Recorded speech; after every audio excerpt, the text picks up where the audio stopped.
Գեղեցկություն փնտրիր։ Մարտի 11 Գեղեցկություն քաղիր ամեն մի ծաղկից, ուրախություն թռչունների երգից ու ծաղիկների գույներից։ Ներշնչիր գեղեցկությունը օդի ու գույնի։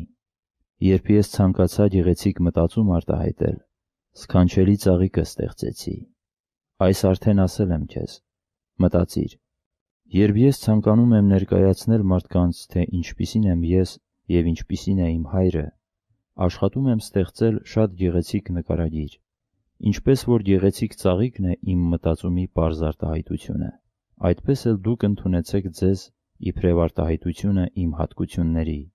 Այդ ժամանակ դուք կջանաք արդեն ձեր կարողության չափով լավագույն արտահայտությունը լինել ամեն ինչի մեջ, հոգևոր կյանքի, գեղեցկության, մտածումի, ուժի և թե հագնվելու մեջ։ Ըմբոշխնեք, ներս առեք գեղեցկությունը։ Երբ ծաղկի կամ ծառի գեղեցկությունը տպավորություն թողնի ձեր հոգու վրա, այդ գեղեցկությունը անմիջապես պատկեր կթողնի այնտեղ,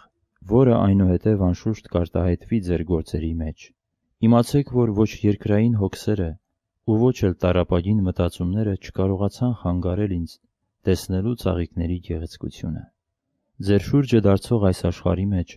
գեղեցկությունն ու ուրախությունը միշտ փնտրեք։ Երկար նայեք ծաղիկին, մինչև որ նրա գեղեցկությունը տեղ գտնի ձեր հոգու մեջ։ Այն ձեր կողմից հետո կտրվի աշխարհին ուրախ ժպիտի, բարի խոսքի, ազնիվ մտածումի կամ գեղեցիկ աղոթքի տեսքով։ Հայացքով հետևեք թռչունին։ Նրա երգը ընդունեք իբրև գեղեցիկ պատգամ առաքված իմ հորից։ Թող այդ երգը թափանցի մինչև ձեր հոգու խորքը։ Այդ նույնպես աշխարհին պիտի վերադարձվի ասվածի պես։ Ժպտացեք, ավելի հաճախ ժպտացեք, ավելի շատ սիրեք, ես ձեզ հետ եմ, ես ձեր Տերն եմ։